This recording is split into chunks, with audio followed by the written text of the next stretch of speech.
Intermittent fasting is a pretty easy and effective way to lose weight.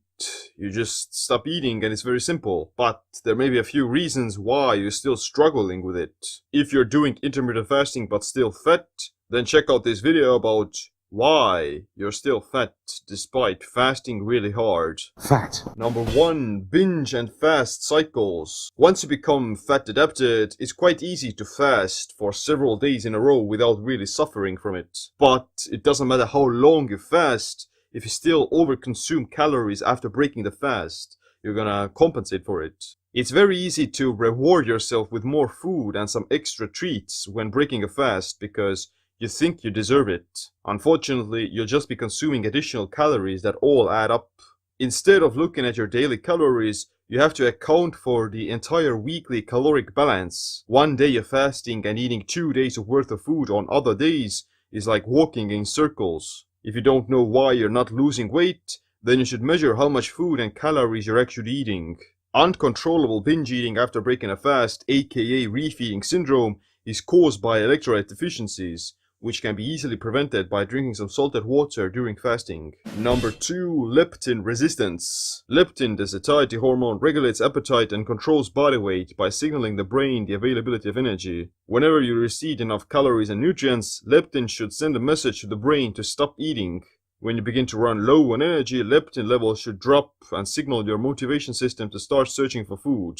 Leptin resistance is a situation where your brain doesn't respond to leptin, and you don't get the satiety signal. It's inevitable that when you go on a weight loss diet and you start eating less calories, then your leptin levels will drop.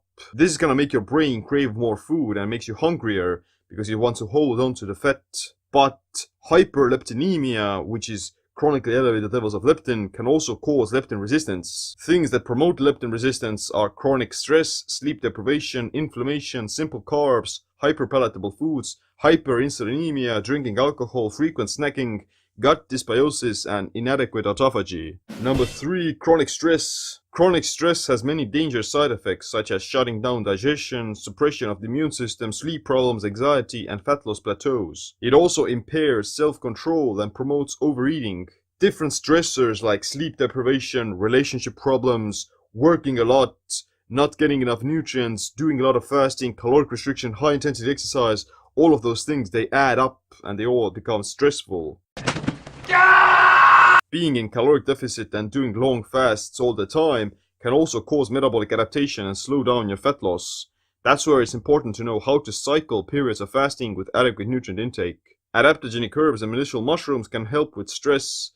Things like maca, ginseng, turmeric, ginger, chaga, reishi, cordyceps. Number 4. Your body fat set point is high. The body fat set point theory states that your body tries to maintain a specific weight range and balance. Think of it as a thermostat or autopilot that tries to keep you always within a tight window. When your body fat set point is high, then you'll subconsciously feel better and more secure being fat.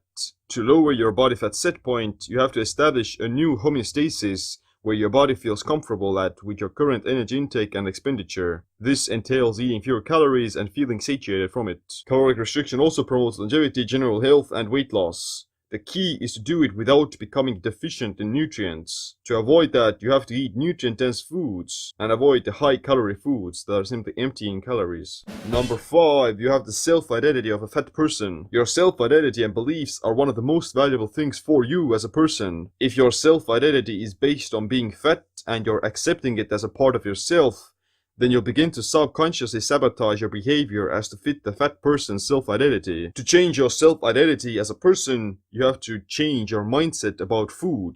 Basically, it involves choosing to become a different person. Secondly, you also have to adopt a lot of discipline and self-control to engrave new habit loops into your brain. Your brain is always rewiring itself based on the thoughts and emotions you experience. To change your self-identity, you have to change the thoughts and emotions you experience most often. Number 6. You're addicted to dopamine. Dopamine is the reward neurotransmitter that makes you feel fulfilled and motivated after having done something right.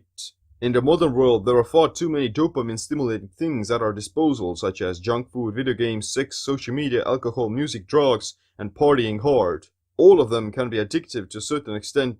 That's where fasting and abstaining from these stimuli can be amazing for breaking addictions. One of the reasons people overeat is that they get too much dopamine from eating foods, and they don't get it from other things. If you're grinding a 9 to 5 job, then the only thing that makes you feel satisfied in the evening is eating a bunch of food. If you were to get that same dopamine from other more positive things like relationships, working on your goals, having a bigger mission and purpose, then you wouldn't opt in for the easy way out and you wouldn't overeat. Stop it! Number 7, you have poor digestion. Naturally, whole foods are full of digestive enzymes, prebiotics and probiotics that all help to metabolize that food better. Unfortunately, most food is deficient of them and a lot of people have some gut or digestion problems. Certain foods that help with digestion are ginger, apple cider vinegar, lemon juice, sauerkraut, kimchi, avocados, pineapple, and kiwi fruit. Chewing your food properly and not overcooking it are also important.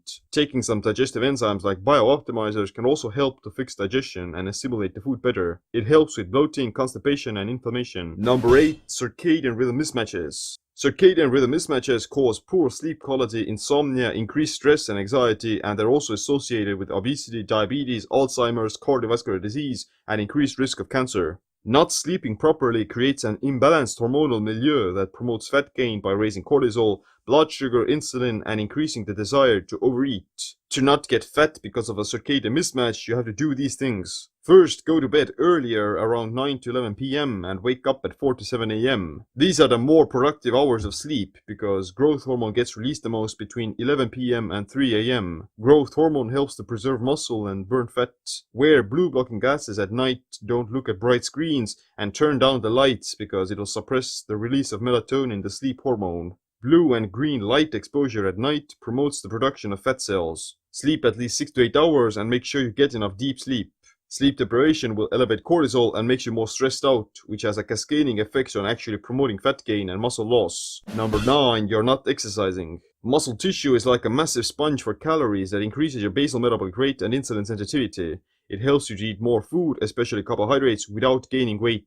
When you're eating at a caloric deficit and trying to lose weight, then it's actually more important to be doing resistance training, because it will send the right signal to your body that you need to have muscle and burn the fat instead. Doing exclusively cardio, on the other hand, will send the opposite message that you don't need muscle and you want to keep the fat. Fact is it? Number 10, you're eating healthy junk food. Eating foods with a lot of flours, artificial sweeteners, and other overstimulating ingredients makes it much easier for you to overconsume them. Almond flour pancakes, keto bars, and some cauliflower pizza are okay every once in a while, but they shouldn't be a staple in your diet because they're hyperpalatable. In general, it's much more easier to avoid all of these hyperpalatable foods, especially when you're dieting, because it will make it easier for you to stick to it and you're not going to overconsume calories. Fasting is still great, but it doesn't matter how long you fast if you fall off the rails when you break the fast and you still gain fat. You can't out-fast a bad diet. It's exactly like taking 1 step forward and 2 steps backward. If you want to start fasting, then check out my free ebook Full Guide to Intermittent Fasting. But other than that, thanks for watching this video. Make sure you click the like, subscribe, notification bell as well. My name's Seam. Stay fat adapted, stay empowered.